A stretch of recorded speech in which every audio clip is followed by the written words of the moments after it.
unSILOed podcast is produced by University FM, elevating the stories of your institution. Welcome to unSILOed. This is Greg LeBlanc. I'm here today with Alex Hutchinson, who is a writer. You write primarily, I think, for Outside magazine, and also have written a couple of books. The most recent book is called The Explorer's Gene: Why We Seek Big Challenges, New Flavors, and the Blank Spots on the Map. And this one from a couple years ago called Endure: Mind, Body, and the Curiously Elastic Limits of Human Performance. And I should mention also that you are a recovering physicist. Welcome, Alex. Thanks, Greg. I really appreciate you having me. Yeah. Now, this book, The Explorer's Gene, I found this book to be, really fascinating. I mean, it covers a lot of different ground. I think the title is a bit misleading, right? Because while you do spend a lot of time talking about the genetics, and I remember when that discovery was first made, right, of that gene and the uneven distribution of that gene. But in a way, it's really about, the uniqueness of humanity, because there is something distinct about our curiosity, right, relative to other animals. But it's also, I think, a book that is about the explore-exploit trade-off. And this is a theme that shows up so often in business, right? Because it was Jim March that actually articulated, I think, this for the first time. And, he is, I guess he was a sociologist, but he's most famous for his work that, folks in business look to. And while he argues that we probably, fail to explore as much as we should, we explore an awful lot as humans. And so I was wondering, it seems like this book came directly out of your own personal experience as an orienteer, and you're kind of wondering, like, why do you like this so much, right? It seems like a kind of crazy thing to do, but like you, I do some hiking, I do some, backcountry skiing, certainly not at the level that you do, but it is kind of curious as to, why we enjoy that. And also, how it seems very similar to intellectual exploration, right? Even though it's in a different domain. Yeah, for sure. So I have this long streak of, or this long habit of liking to be out in the wilderness and kind of, I'm not an explorer. I don't discover anything, but imagining that I'm the first to wander through this forest. And I think what got me launched on the book, which came, my last book was 2018, and I was trying to figure out what to do next, whether I should follow up with more about endurance, which is what my 2018 book was about, which would, from a tactical point of view, from a sort of maximizing profits point of view, would have been the right thing to do. Exploit, right? Yeah, exploit, exactly. And become the endurance guy, spend the rest of your career milking that. Which is like, if you'd asked me 10 years ago or 15 years ago or 20 years ago, I've said, that's what I want. I'm fascinated with endurance. I like science. I want to do the science of endurance. And so I had this opportunity to do the thing that I thought I wanted to do. And I had this sense that, I know I can do that. So I want to do something else. And sort of the metacognition of stepping outside and like, why am I thinking this? It's like, what is wrong with you, Alex? Why don't you just stay on the path that you've been trying to travel? And so realizing that I wanted to do something different, not because there was something specific I wanted to do, but I just wanted to do something different. And I connected that to this is kind of like with the way I choose vacations. It's like, where do I want to go? Wherever everybody else isn't going. And I was puzzled by that. It's like, it seems like a kind of odd thing to have wired into my head. And so that sort of launched me down this path of, let's try to understand, why are we drawn to the unknown? What do we get out of it? Are we doing it right? Is it stupid to be always drawn to the unknown, or is it actually really smart, or is it 50-50? Well, it seems really weird. It's something we could actually pathologize it, right? You talk about the Alexandrian condition, right? Or, more conventionally, we talk about like ADHD, right? And we call this a disorder. Did you ever think that you might just have a disorder? I'm totally normal. It's the world that's crazy. That's my position, and I'm sticking to it.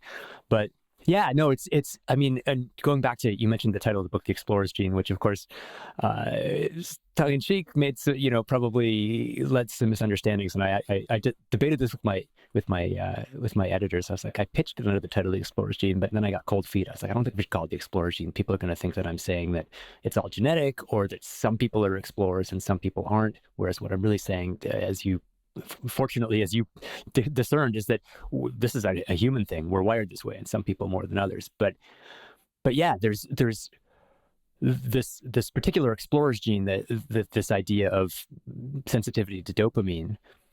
I mean, it's linked to ADHD, and so then it's like, how are we labeling these things?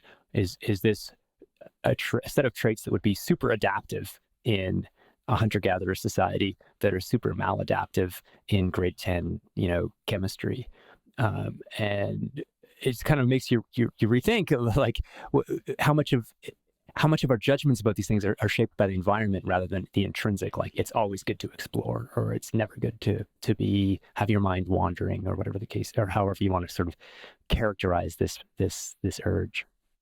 Right. So, I mean, in these simulations, there's an optimal trade-off between explore and exploit. It does depend on the environment. And so presumably this tendency, this desire, this insatiable quest for the unknown, I mean, this thing would not have survived if it wasn't beneficial from an evolutionary perspective. So maybe talk a bit about the genes. I mean, this is something which is tied to some genetic propensity, right? Yeah, and like you said, you can, maybe before I get into genes, I'll say, because you mentioned this idea of like, what's the fundamental, or you can boil this down to like an algorithm or a set of equations. It's like, you're making an explore exploit choice. How do you optimize that choice? And what it turns out is that, depending on the context, of course, but it in general, it is useful to have an uncertainty bonus wired into your decision matrix, such that the less you know about a given choice, you're just going to add 10% or whatever. You're going to say, if I know nothing about a choice, I'm going to add 10 points to my evaluation of its merits. And if I know a little bit, I'm going to add 5 points. And if I know everything, if I already know how good this choice is, then I'm just going to value it based on its actual return. And so, but wait, before you get onto that, I mean, a lot of us in judgment and decision making, we talk about the uncertainty avoidance, and we talk about the Ellsberg paradox, and that would seem to go in the opposite direction, right? That sort of emphasizes the tendency that people have to shy away from, the uncertainty. Yeah, and boy, let me tell you, I spent a lot of time trying to get this clear in my head, and I'd be lying if I said that it's all crystal clear. Like, how do we hate being uncertain. We hate not knowing how things are going to turn out. We love uncertainty. We don't want someone to tell us how the game ends or who committed the murder in the movie. So it's like we have a love-hate where you say you want one thing, but your actions demonstrate you want something else. And so if you ask someone, do you want to know who the murderer is? You're like, yes. But then if someone tells you how the movie ends, you're like, you idiot, you now that you ruined the movie. So like Daniel Ellsberg, famous for the Pentagon Papers, but also famous in decision science for his studies on ambiguity. So there's different kinds of uncertainty and different kinds of risk, right? And which have different names in different fields, which gets very confusing. What Ellsberg's ambiguity aversion was like, we don't know, we don't like situations where we can't characterize the odds. So where we don't actually have information. It's not that, as opposed to what he would call risk, which is just like, we know that it's a 30% chance of winning plus or minus 10%, but so we have to decide whether you're comfortable taking a risk versus what you just like, you don't know. And this is something that this has been a debate or a discussion for a century, right? In economics, and Keynes was talking about like when you go out for a walk and the barometer is falling, but it's actually, I don't know how barometers work. Maybe it's rising, maybe it's falling. But there's clouds out, and so you're getting conflicting signals. That's not like I'm going to take a risk of going out with an umbrella. You're like, I don't even know how I should think about this because it's so. Sorry, I'm not actually answering your question. I'm actually finding it's such an interesting topic of how these different pulls of like we're pulled towards uncertainty. But we actually find it deeply uncomfortable too. And so I think there's different ways of resolving it. I think the most pithy, the one that I will say is that we hate the experience of being uncertain, of being mired in ambiguity. But in order to, in the bigger picture reduce our uncertainty, we have to actually be drawn towards uncertainty to learn about the world, so that it's not just how I feel right now. It's like, I also want to know if there's going to be a line behind the tree in 5 minutes or in an hour or tomorrow. So I need to be drawn towards uncertainty while at the same time trying to be avoiding it, because uncertainty is a signal for information. Yes, there has to be some prospect of learning, or uncertainty reduction or entropy reduction when you dive into it, right? What we like is not uncertainty itself. We like reducing uncertainty. So there's different kinds of uncertainty, and some types of uncertainty is just like, I'm just wallowing in uncertainty, and that's not fun. And so I mentioned earlier this idea of an uncertainty bonus, that you should overvalue things that you don't know about. Some scientists in the field would say, no, don't call it an uncertainty bonus. Call it an information bonus, because you're not actually pursuing uncertainty. The uncertainty is a marker for, I can learn about the world. And ultimately, if I learn about the world, I'm going to have less uncertainty in the long run. Well, I mean, look, there's that famous study by Tim Wilson where people are sitting in a room, with nothing to do, and then they just shock themselves. And, we like to say, oh, look how crazy people are, look how uncomfortable they are with just, living in their own minds and so forth. But, what I found fascinating about that is that, they're more likely to kind of shock themselves when there is some, uncertainty about the likelihood of being shocked. And so, they're like, I wonder how this thing works, right? And so it's not, we shouldn't be making fun of them. We should be like, that kind of makes sense. That's kind of cool. Yeah, like that. We hear about that study a lot as a sort of illustration of, like, people are incapable of being alone with their own thoughts. That, you leave them alone in the room, they prefer to suffer. But so I found it really fascinating that there was another study where it's like, okay, instead of just having an electric shock, there's a collection of electric pens, some of which are marked the battery doesn't work, some of them are marked the battery does work, and some of them are, we haven't tested this, we don't know the battery works. And so it's not just that people like shocking themselves. Otherwise, they would take the pens that were marked the battery works and they would shock themselves. And it's not just that they like playing with pens. Otherwise, they would take the pens that with the batteries that didn't work. That by far their preference was the pens where it's like, well, we don't know, press this button and maybe you're going to get a shock and maybe you aren't. And so I think that kind of puts a different complexion on it. It's as you said, it's not just that people are crazy masochists.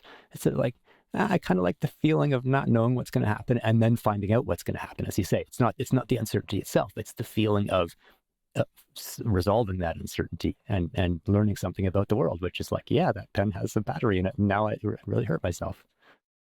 Yeah. And so you dig deep into the research on dopamine. And I think most people, even people who have some rudimentary familiarity with this research, they misunderstand it because, they see it as being about, right, surprise reduction, right? So it's about, okay, let's minimize our error. You talk about this free energy principle, which it's a little bit more complicated. So it is about sort of, error reduction, but it's about error reduction, in over the long haul, as opposed to in the immediate moment, right? Yeah, I will say one of my biggest disappointments in this book is that I thought I would be able to present a clear picture of here's what dopamine does. Let's eliminate all the pseudoscience and by God, the dopamine picture. I mean, the conclusion I came to is that science is not ready to write that chapter yet. The dopamine is super complicated, but it's definitely like there's layers within layers of, like, first of all, like, I think that the lay understanding is dopamine is like, oh, it's a hit of pleasure, and that's definitely not. That dopamine is not the pleasure chemical, and there's some elegant experiments going back to the 80s that show the difference between kind of wanting and having. It's like dopamine is about wanting, but then how does it do that? Well, part of it is, as you say, there's you can frame it in terms of it's a prediction error. Like, you get a hit of dopamine when something is better than you expect. But I think the more complete picture is this idea, which is, let's say, 20 years old in neuroscience, but is spreading like kudzu, and I think is going to be the dominant theory in neuroscience, or if it isn't already, which is the idea that our brains are their fundamental purpose is to predict the world, and that the purpose of my eyes and ears isn't to see what's out there, it's to check my brain's predictions. It's to say, my brain thinks that if I look over here, I'm going to see a filing cabinet, and yes, there is. So everything's all cool, but I already know there's a filing cabinet without looking because my brain is making a prediction error. And so dopamine then plays a role in assessing basically the accuracy of the predictions and the salience of the predictions. And so we're getting hits that tell us when we need to update our picture of the world. And if it sounds like my explanation is a little vague here, it's because it is. It's because this gets super complicated super quickly, and it's I would say I'm just sort of grasping with the tips of my fingernails at trying to get a sense of what this framework called predictive processing, what it means for us. And I think scientists are still figuring that out. But I mean, we're always predicting. In the book Endure, what I found fascinating is that, the way in which you experience your race subjectively depends in large part on your expectations about the race, right? And this is a deeply physiological experience, right? So you have in the back of your mind, this race is going to be 5 kilometers, right? And then if someone told you, oh no, it's not 5 kilometers, it's 7 kilometers, then your subjective experience, even in that moment, would change, right? Yeah. I think this is actually maybe the most visceral way of understanding the difference between experiencing the world as you're a receiver of signals from the world versus experiencing the world as I predict the world and then I'm just checking that the world. It's like even without deception, even without like changing the race from 5K to 7K. At 4K, you're like, my legs are like on fire. My breathing is out of control. I'm probably going to die. Maybe I'll make it to the finish line, but I cannot go any faster. And then you turn the corner and you see the finish line in the distance and people cheering and everything. And you're like, woo, I'm going to make it. And you start sprinting. And it's like, and look, I ran very seriously for a long time. Like my whole goal in life was to get everything out of myself. And yet I would have these experiences, and world record holders that they're going as fast as they can. You look at the analysis of world records over the century, and it's like, yeah, all of a sudden their perceptions change when they realize it's going to be over. And so you realize it can't be just you're limited by the lactate or lactic acid in your legs or whatever. It's fundamentally about how you're interpreting that signal. Mm-hmm. I just read about a study where they had these, flight attendants on 5-hour, they were smokers, and they were on like short flights and on long flights. And, the craving kicked in an hour before landing, regardless of how long the flight was, right? So, if it's a 5-hour flight, it kicks in, 4 hours into the flight. But if it's a 12-hour flight, it doesn't kick in until, 11 hours into the flight.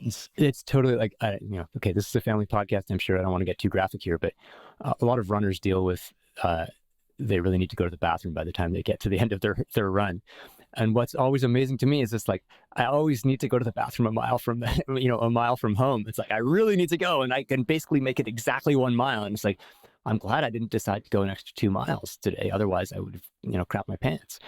And then it's like, one day you do decide to go an extra 2 miles, and lo and behold, you don't need to go to the bathroom until a mile from home. So it's like how does my colon know?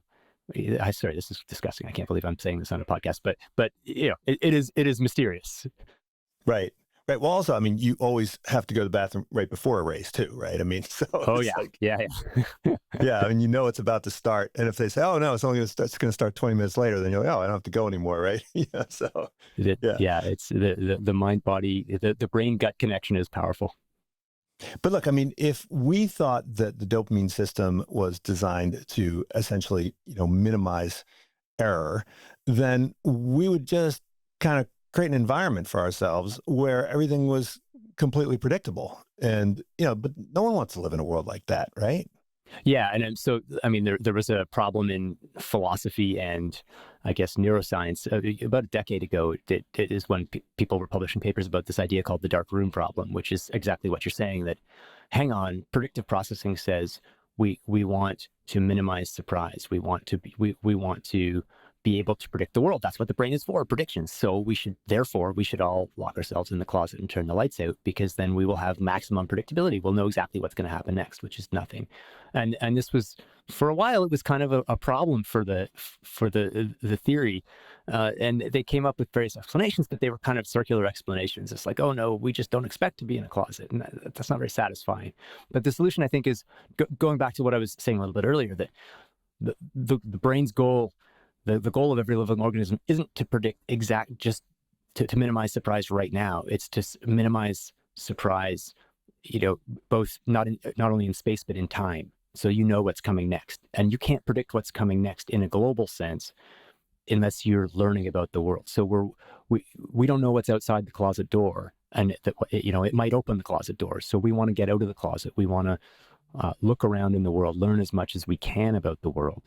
And so that comes back to this idea of we're attracted again to the uncertainty because we don't like uncertainty. So there's this sort of duality. The reason we love uncertainty is because it helps us minimize uncertainty in a different sort of time scale.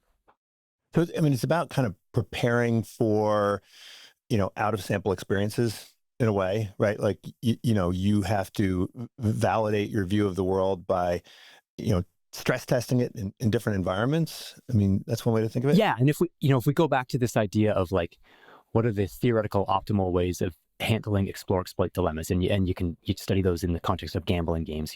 Basically you're playing a bunch of life is just a choice between different slot machines with different payoff profiles. Multi-armed bandits. Multi-armed bandits, exactly. And so if the world was stationary, in the bandit literature, they talk about stationary bandits and restless bandits. So stationary bandits are like, if the slot machine pays off 62% of the time, it's always going to pay off 62% of the time. If the world was like that, then there might be a case for locking yourself in the closet, or at least some equivalent of like, you don't need to explore quite so much. Let's just figure out a comfortable way of living, and let's do that. The problem is the world never stays stationary.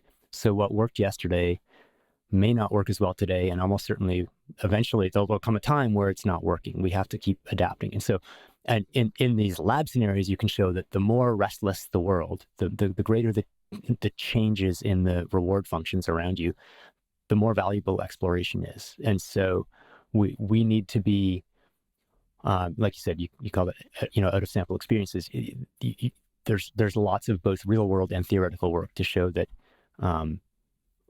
when in times of upheaval, in times of change, and let's look out the world, look out the window right now and look at the world. This is when exploration is extra valuable. Even in and you can look at like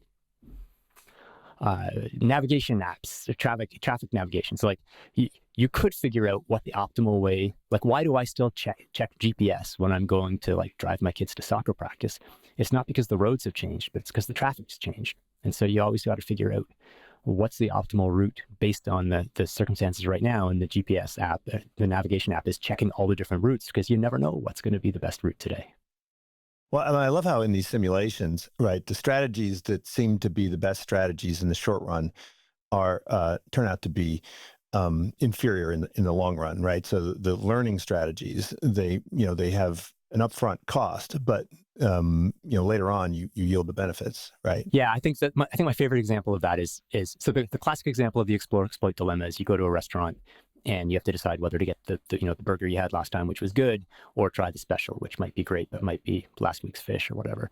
And you only know by trying, and exploring comes with risks. And so every paper on the explore exploit dilemma starts with this restaurant example. And so finally, some researchers from Harvard were like, okay, well, let's study restaurant decisions. So they got like 1.6 million orders from Deliveroo, which is kind of an Uber Eats type company mainly in Europe, I think. And they analyzed the explore exploit behavior of how people order food. And exactly like you said, there's a short-term cost. When you try a restaurant that you haven't tried before, on average, it will be worse than when you order one of your old favorites. You're less likely to get a 5-star meal, and the average rating's a little lower. So you're like, exploring sucks. When I try something new, I get a worse meal. But over time, if you could continue exploring, your average rating goes up because you get some bad meals and you don't go back to those. You get some good meals. And then if you get a really good meal, you're like, okay, I'm adding this restaurant to my rotation and I'm dropping one of the ones I didn't like as much. And so you get the long-term benefit, but you have to be willing to accept the short-term cost of the occasional dud meal.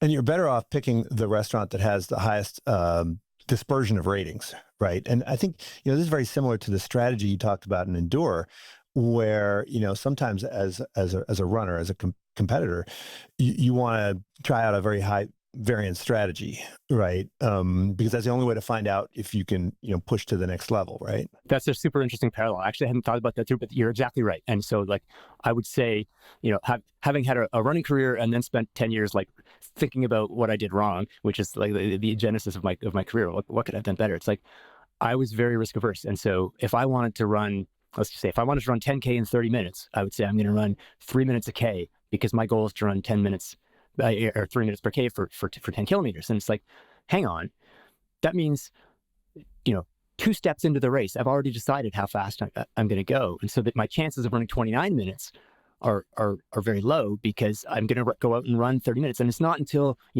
80% or 90% of the way through the race that I might realize, holy crap, I'm having a good day today. I really should have been going way faster. And I raced against a lot of Kenyan runners on the roads who had very much a different approach, they would always go with the leaders. I'm generalizing here, obviously, not people are individuals, but I raced against a lot of Kenyan runners where there'd be a big pack and they would just go with the leaders. Some of them were no better than me, but they'd be a minute ahead of me at the halfway. And then most of the time they would blow up and crater to the finish. But every once in a while they'd be having a good day and they'd have given themselves a chance. And so, the other story I tell in Endure is that my big breakthrough on the track was on a day when the timekeeper was giving us the wrong splits. And so I was so hyper careful. I never went out, more aggressively than I thought I should. And so the only time I had this huge breakthrough was when the timekeeper was convincing me that I was going at an appropriate pace, and I was actually going way faster than I realized. And so I look back and I'm like, man, I should have tried that a few more times. Yeah, it's like the venture capital strategy, right? You just, try some really crazy ideas. You need 2 winners and 50 losers, and then you come out ahead. You're not trying to get, 50 companies that all produce 2% returns. Yeah, exactly. And so, if we're trying to understand this curiosity or this exploration, I mean, you talk about slope chasing, right? and I love this. I mean, I hadn't really known much about this. What is it? A Wundt curve or Wundt curve? How do you say that? I always hesitate. I imagine the guy's name was Wundt, but I feel stupid going out there saying, so the Wundt curve. Yeah. So let's call it the Wundt curve. Yeah. And so I mean, because it's you're surfing this curve, but then you have to go and create curves to surf, right? So you go looking for them. Yeah. So the idea here is that, like we were discussing earlier, we don't love uncertainty. We love resolving uncertainty. And so what we're really trying to do is find opportunities to reduce uncertainty as quickly as possible. And there's one extension of this theory of predictive processing is that the subjective sense that life is good, like the feeling that you're happy and good and satisfied is a manifestation of the fact that you're reducing uncertainty quickly, that this is you're learning about the world, things are going well. And so when we talk about exploring and curiosity, we're looking for opportunities to get this steepest slope that we can surf down, where we're reducing uncertainty quickly. And there's great experiments with 8-month-old babies showing that, you show them sequences of shapes, and if they're either highly predictable or highly unpredictable or somewhere in the middle, and the babies get bored if the shapes are totally predictable or totally unpredictable. They want some sort of intermediate, there's a pattern to be discerned. So they're learning about the world. So this is hardwired in us that we are looking for these opportunities to reduce uncertainty quickly. And so that's exploration. And play in this theory is let's create a situation that creates uncertainty so that we can have the feeling of resolving it. Let's create, whether that's a kid going down, wanting to know what it feels like to go down a slide and then getting bored of that and saying, okay, now I know, let's find out what it's like to go up the slide, which, the classic playground experience. Or whether it's, creating the rules of basketball or whatever the case may be to maximize the tension both within the game and about the eventual outcome of the game, so that you're resolving. There's a great quote from, I think it was, I'm forgetting the name, the head of the Santa Fe Institute, saying that we're willing to pay a lot of money to be uncertain about stuff, to not know how things turn out. We hate it when someone spoils the end for us. Right. But that means that we are kind of building these hills to kind of skate down, right? I mean, we'll complicate things. We'll just add, like if you're playing a game on the playground, you'll just start, toss in some random rules just to kind of mix things up a bit, right? Yeah, and playing games. There's Bernard Suits is the sort of primary philosopher of game playing, and he has this definition where playing games is the sort of voluntary acceptance of unnecessary obstacles, and you can see this not just in playing games, but in how we approach all sorts of things in life, that we don't necessarily want to take the gondola up to the top of the mountain. That it's not, the point isn't the view. We want to have an obstacle to get there, so that we can, like, I don't know if I can climb this mountain. Hey, look, I climbed the mountain. That's way more satisfying than if I would just teleport it to the top. But I think there's also some kind of expectations that play a role, right? So it's not just that you are resolving uncertainty at a rapid clip, but if you're resolving it at a clip that is faster than you are accustomed to, right? So you then I guess it's kind of like an addiction, right? So if you are resolving uncertainty all the time, then you want to kind of speed it up, or find ever more complex things that you can tackle. Yeah, so that opens a couple cans of worms. One is a good laboratory for this is video games, because they can, first of all, they can really tell when you're interested. They know exactly when people disengage from games. But there's this idea that games are the perfect laboratory for flow, for that they're always going to be hard but not too hard. And so then there's a riddle that's like, well, there are some classes of games that are just stupid hard, and that you die within like 5 seconds on every level. And there are other games that are like, I just press this button and I keep winning. It's amazing. And it's a bit of a challenge for the theory, but I think it comes back to what you're saying, which is people develop expectations about what should I be learning in this context, and the games are carefully designed so that you still feel like you're doing better than you expected. But this does create an issue with, like, so I think we can link that to like the ills of modern society and social media and screen time and stuff, that when you get into this rhythm where I should just be able to scroll and I will get the sensation that I'm discovering something new. Look, I discovered a new TikTok video or whatever. It all of a sudden, it's hard not to let that feeling infiltrate the rest of your life, that everything should be quickly resolved, that you should, whenever a question comes up, Google or ChatGPT or whatever the flavor du jour should be able to resolve it for you. And that makes it harder for us to grapple with more challenging questions that can't be resolved with a quick Google or whatever. So, I mean, it's like the junk food equivalent, right? Like we're satisfying our need for this slope chasing in a engineered way. But I mean, is it any different from, you talk about how when you first encountered jazz music, right? You couldn't really understand it, and then you would listen to it and you gradually come to appreciate it. But then you'd seek out ever more complex, right, variations on this. I mean, is that really any different from playing video games in a way? I think that's a really important question, because I don't know that I can articulate a strong answer for why me, learning the intricacies of what, a C7 diminished scale sounds like when played over an F minor 9 chord. Why is that better for learning about the world than, like my daughter's learning all these crazy stuff about how YouTube videos work and and stuff? Like, why is one form of knowledge better than another? And that, that's a complicated question. I guess one of the scientists I spoke to for this, guy named Mark Miller, he was at the University of Toronto. He's a predictive processing theorist. He was probably the most willing to get into this kind of value judgment aspect. A lot of people like, hey, I just tell you how how the brain works. I'm not telling you what we should do. I'm not giving you normative judgments. Well, Mark was willing to give me normative judgments, and he, his concern about, let's say, video games and social media, and maybe screens more generally, is that they are giving you the sensation of resolving uncertainty, but they are teaching you nothing about how the world works. Now, again, you're right that a similar criticism applies to jazz. And so I don't know that I have a really immediately satisfying answer for why I see music as a more worthwhile way of titillating those exploring circuits. My intuition is that someone smarter than me, or maybe with some time, I'd be able to come up with some rationale, but it would probably be a post hoc rationale that was just kind of justifying my intuition rather than a first principles thing.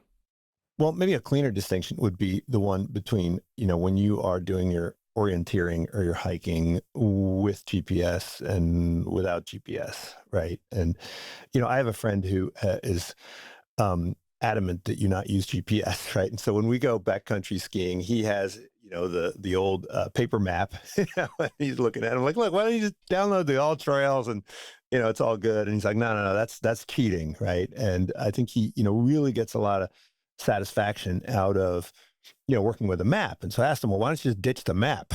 Wouldn't that be even more fun? Yeah. If you want to be a purist, why, let's see if you make it home alive, and I'll send out search and rescue. And if you don't make it, I mean, and I there again, I would say, I think it's like a sliding scale, right? So I actually wrote an essay for the Globe and Mail, which is Canada's national newspaper, a couple of weeks ago about why I'm trying to swear off turn-by-turn directions for my GPS. That's a kind of, I put that out there, and now I'm like, man, I feel guilty every time I use my GPS because I just wrote this big article saying I wasn't, but I do. Of course, I need it sometimes, and you can even, I think you can make a good argument that sometimes having GPS enables you to be more exploratory.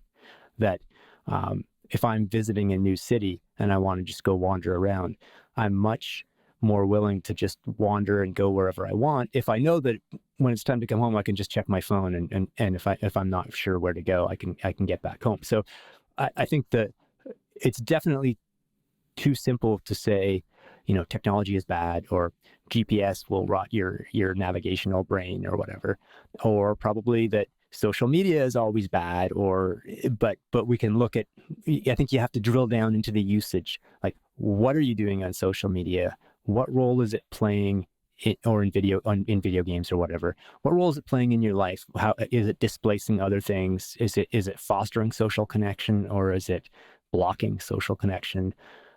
These questions are more nuanced and they're harder. So it's probably too broad a brush to just say, like, screens and technology are robbing us of our ability to explore. No, they're changing the way we explore. And in some cases, it may have repercussions such that you are, I guess, the analogy I would use is that traveling around with a GPS is an awful lot like being the passenger in a car, where you can drive somewhere with somebody and you and your friend are both looking out the same window, seeing the same things. But after this drive, only one of you is going to have any clue how to get back to where you started, and it's the person who was driving. And so I feel like, to the extent that technologies make us more passive in our explorations, there's something lost in the quality of our experience, in how much we enjoy it, and then also in how much we learn about the world from those experiences. Yeah, I mean, it is kind of a mystery as to why we actually would do things like run and put ourselves through this, doing this crazy stuff, which, is painful, it's difficult, it seems kind of pointless, right? Because, you wind up right where you started. And so, but it does seem like, there is something about putting yourself through this. And if you are using navigational tools, then in some ways you are taking an easier path. And there's something about taking the harder path, which is, I guess, satisfying in a deep way for humans. Yeah, this is so. I'll say, defining exploring is a challenge, right? Like, so I'm writing a book about exploring. What do you mean by exploring? Well, on one extreme, it can be like, well, if you're the first person to do this ever, then you're exploring, and that's a very narrow definition that not many of us will ever satisfy.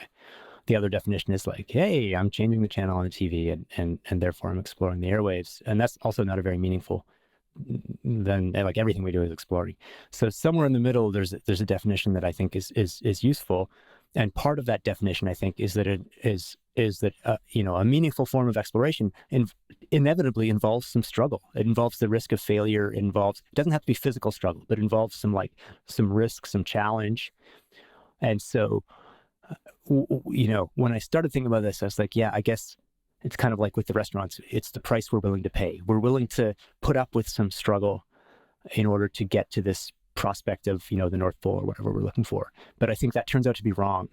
That I ended up being convinced by a body of work on what psychologists call the effort paradox, which is that sometimes we value things not in spite of the fact that hard. It's not like we're willing to put up with the challenge in order to get to the goal. It's actually, no, it's the challenge is what we're looking for. That's why people climb mountains. That's why people run marathons. That's why people do Sudoku and crossword puzzles. It's not like we get pleasure from having filled crossword puzzles. We get pleasure from struggling with the crossword puzzle.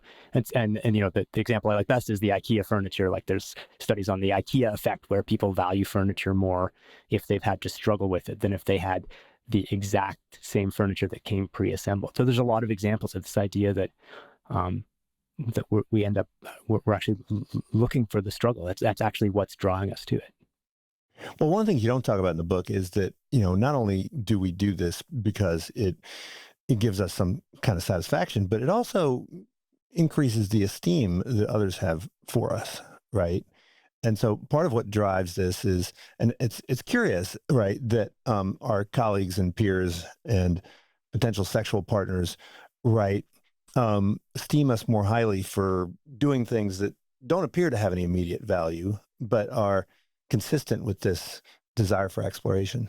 Yeah, I mean, it's certainly, you can make an argument that you're demonstrating fitness for some future challenge. It's like, man, if this guy can do a crossword puzzle that fast, imagine how good he's going to be at chasing down a saber-toothed tiger or whatever for dinner. And maybe some of these judgments are not very good, but yeah, I think that the social, that's an interesting point. And it is, you're right, it's something that I don't really get into in the book, but the truth is, like, look, I've been a runner my whole life. What was my primary motivation for running in high school?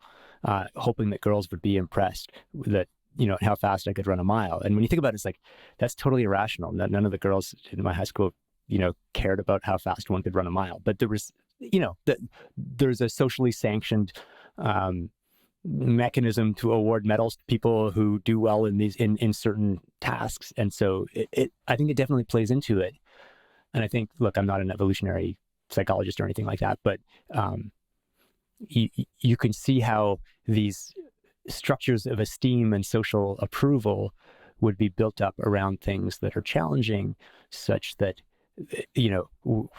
as a society, we're rewarding the traits that are going to help the group, and also as individuals, we're being rewarded for things that are going to give us fitness in the evolutionary context.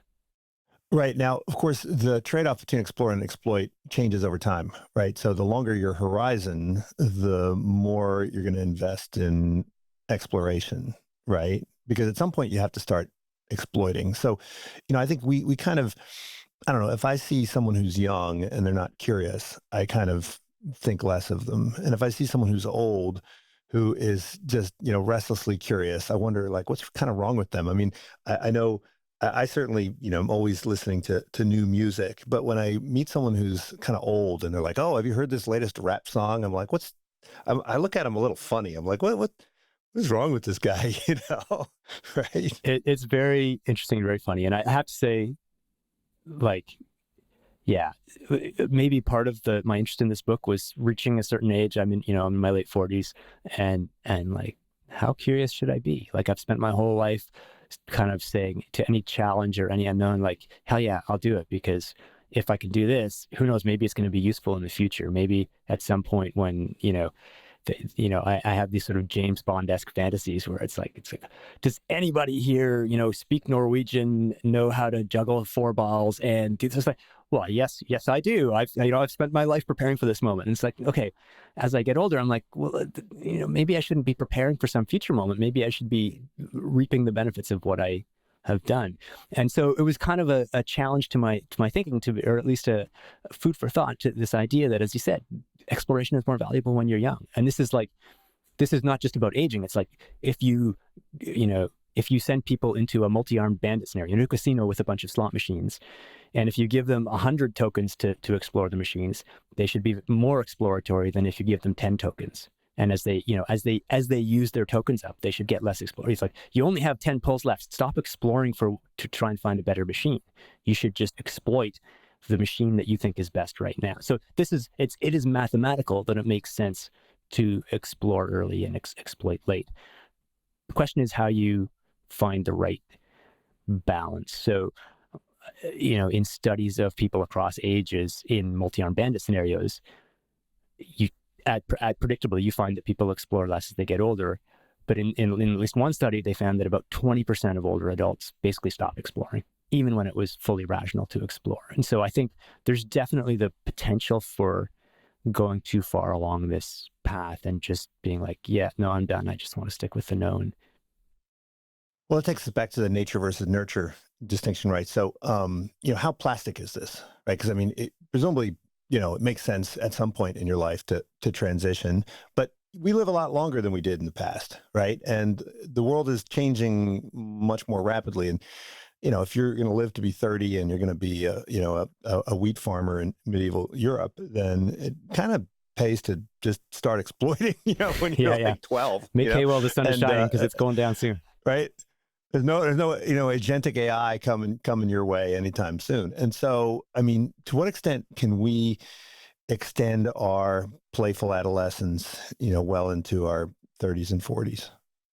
Yeah, and I think beyond that, even so the scientists who did this experiment where 20% of older people didn't explore, one of the things he said to me is like, look, if you're 60 years old, you might easily expect to have a couple more decades. And so if you're just like, yeah, no, I've got all the songs I need, I've got all the food I need, I've been all the places I need to be, I'm just going to sit here in this rocking chair and watch the sun go up and down. It's like, man, that's a long 20 years to spend. So, I don't think we're like prisoner to this to this pattern. I think sort of being aware of it and making decisions to continue to explore is certainly possible. Now, when I ask scientists in this field, it's like, so do we need to tell people to play more? Is that what we need to do? There are like play isn't a duty. It's not like you can force yourself to play between 2 and 3 p.m. every Thursday. Play is something you do because it's fun. It's supposed to be self-motivated. So it's more about creating space for that play, for giving yourself the opportunity, like to ask yourself that question of like, and this applies like not just to like when you're retired or whatever, but at work or whatever, in a professional context. What would I do if I was, what is it that I find interesting? Like what piques my curiosity? And if I wasn't so concerned about the next deadline or the next performance review or the next rent check or whatever, what would I do? Now, sometimes you don't have the freedom sometimes you just need to worry about the next deadline or the next rent check. But rather than telling yourself to play more, I think the better approach is to ask yourself, what would I do if it was just like, hey, Alex, do whatever seems most fun and interesting to you right now? Yeah, I wonder if there are any environmental triggers that you can use to kind of increase one's appetite for for exploration. You talk in the book on Endure about how you can use all of these sort of environmental triggers to get people to, withstand pain, greater and last longer. Can we manipulate people into pursuing more exploration? Yeah, I think so. One source that I found interesting was a book called Mind Wandering by an Israeli scientist named Moshe Bar, whose name I may be mispronouncing, and so apologies if I do. And he talks about this, again, going back to this idea in predictive processing about, are you predicting the world or are you paying attention to your senses? He talks about top down or bottom up. Are you assuming what the world is going to be, or are you just drinking in your senses? And the balance between those two things influences how exploratory or how fixed you are. And so there's ways you can make yourself more exploratory, and he's shown this in lab studies. So one is sort of zooming out temporally.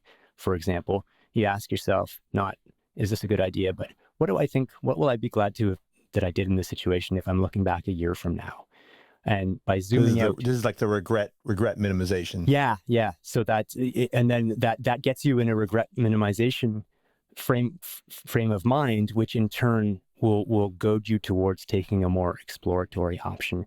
Or he's even done studies where it's like he has people read a list of words, and the words are either like really obvious associations with each other, so like dog, cat, meow, whatever, or there are more distant associations between the words.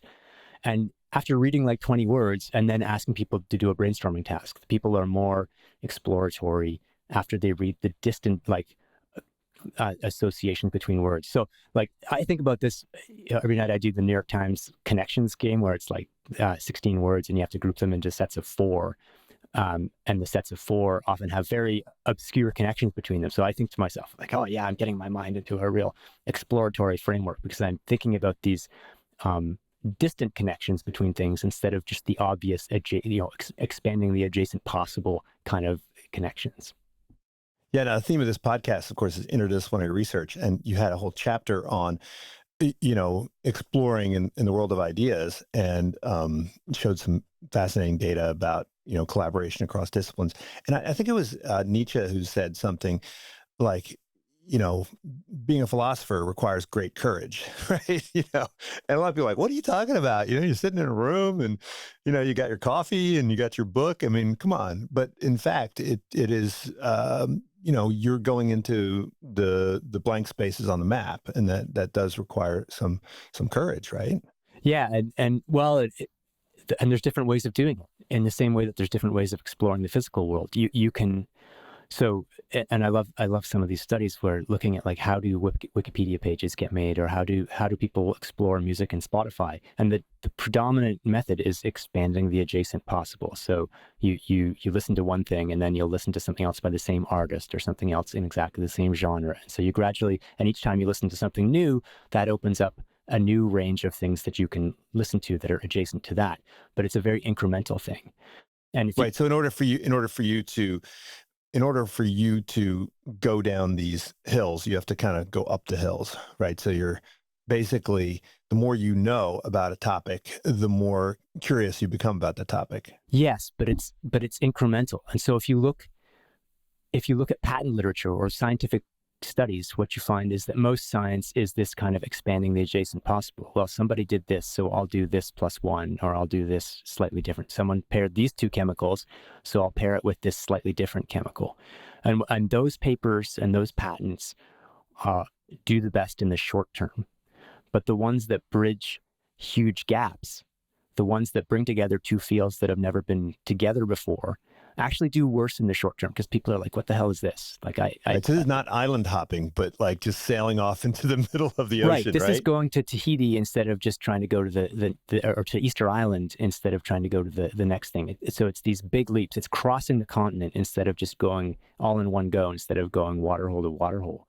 And those are the ones that in the long term are far more likely to end up being transformational. So for Nietzsche, the idea of the courageousness of going out into the open spaces, to do that kind of thinking is really difficult, and it's high risk. And it's risk in the sense of like, no one's going to cite your paper, no one's going to engage with your ideas because they don't even know what to make of them.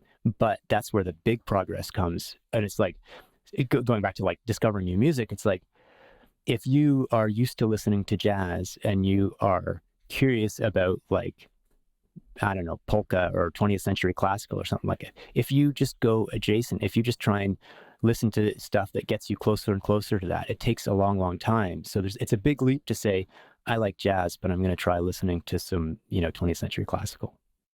Yeah, you want to listen to something that's kind of a fusion, right? To get you there. Yeah, it's much easier if there's some bridges to get there.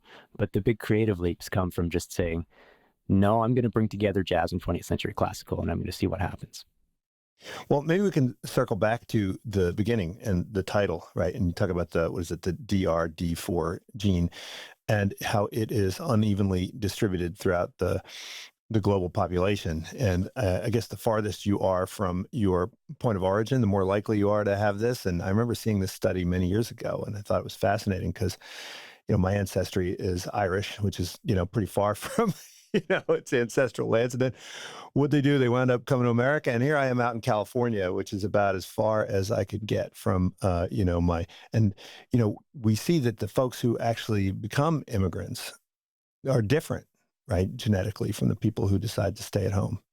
Yeah, it's so the original data came out in I think 1999, and basically it was the farther a population group had migrated from kind of out of Africa, the higher the proportion they had of this explorer's version of the gene. So southern tip of South America, or Colombia, I think they had people. 80% of people had the explorer's gene, whereas you look in Sardinia and it's like 15%, and in Japan it's 20 or 25% or something like that. So there's this sort of linear pattern of migration being linked to this explorer's gene, which is very intuitive. Now, there's a couple of caveats to throw in there. Like, is it that gene makes people want to migrate, or is it that everyone migrates kind of naturally, everyone spreads out, and then people are more likely to survive if they're better able to handle novelty?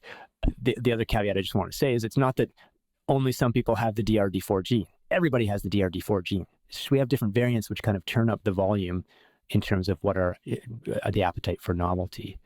But then I think you said there's a similar type of genotype in other species too, right? Like the ones that, like frogs and so forth. Yeah. I mean, there's studies in a bunch of different animals. There's a great one in Sweden where they look at like frogs that made it to islands just off the mainland, and and you can see the effect of like, yeah, they're more likely to have this explorer's gene if they were the ones that swam across the strait to this island. So this is definitely a kind of universal conserved thing.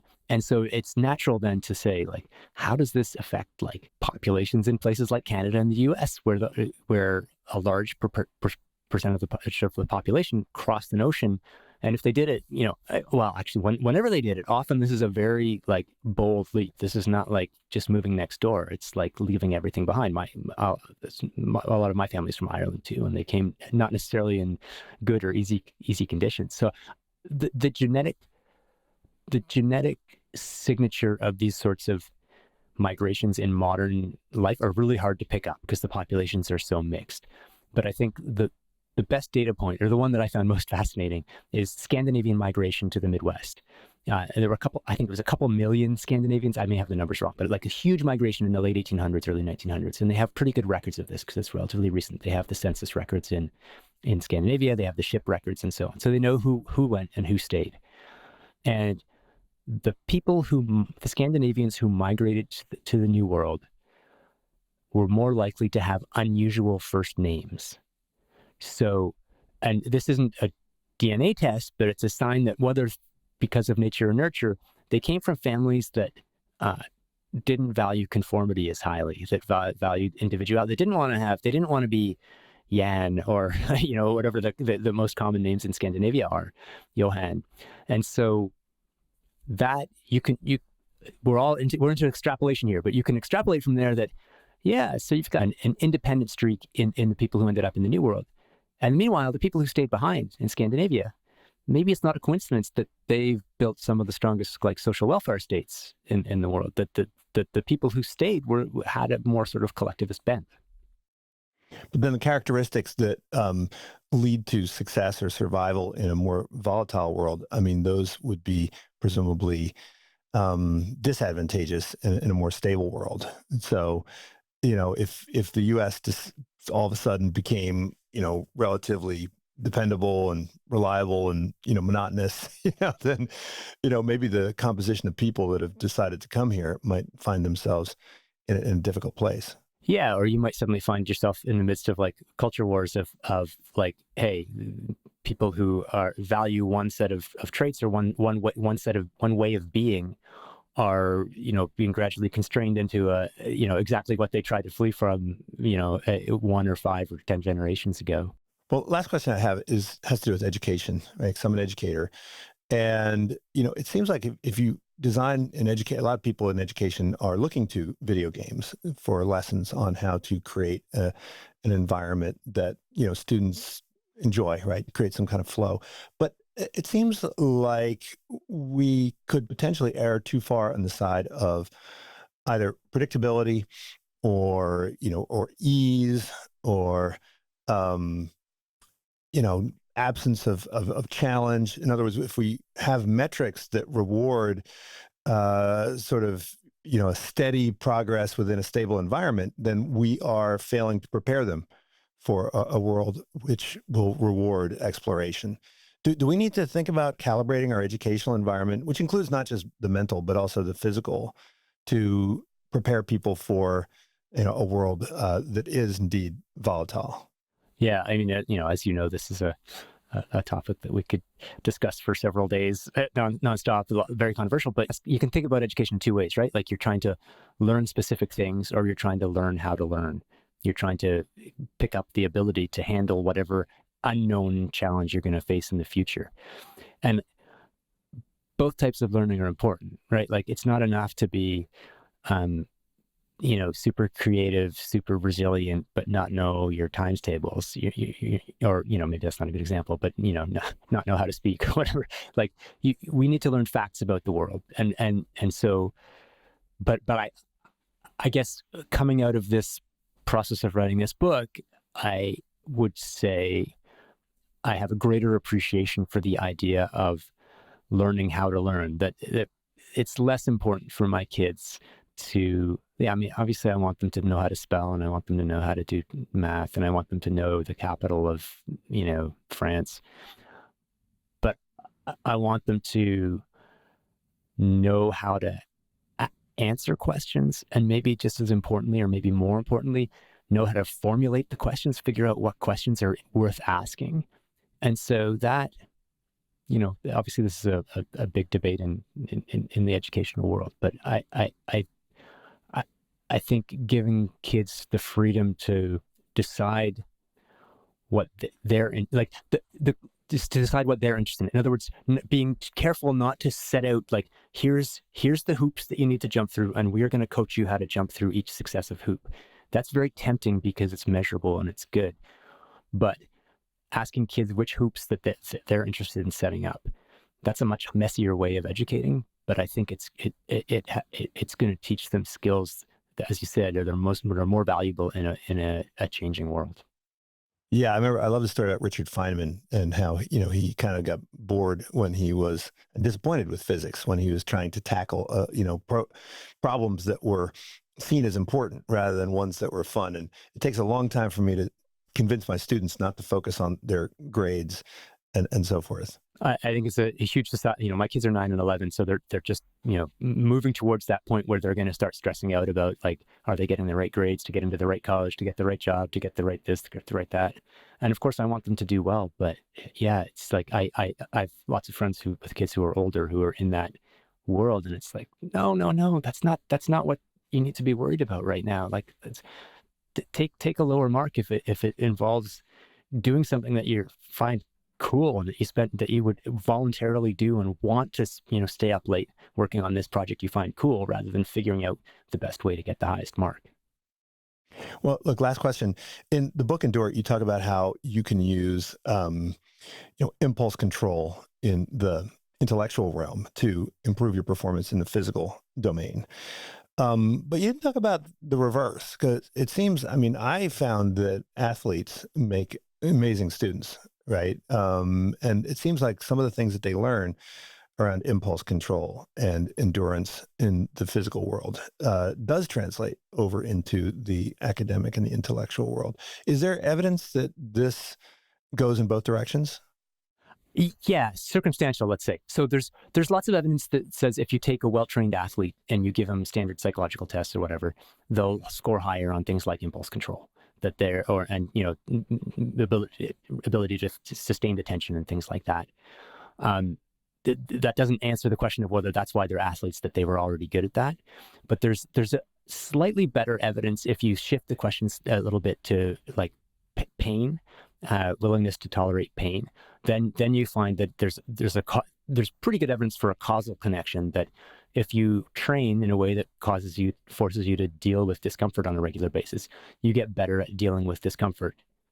And discomfort, even non-athlete, not non-sports related discomfort, so unrelated forms of discomfort. And so the thinking is that it's not that like you dull your nerves or anything like that, or that you stop feeling pain. It's that you develop psychological tools that help you just kind of say, okay, yeah, I'm not comfortable right now, but that's okay. I can deal with that. And so I think that's closely related to impulse control and attentional focus and things like that. You learn to pay attention to what you want to pay attention to and kind of just downregulate the stuff that you don't need to worry about. Well, Alex, thanks so much for joining me. Both these books are fantastic. Explorer's Gene is the most recent one, but I think Endure has endured. It's still a really awesome book. So thanks so much for joining. Thanks. This was a really fun conversation. unSILOed podcast is produced by University FM, elevating the stories of your institution.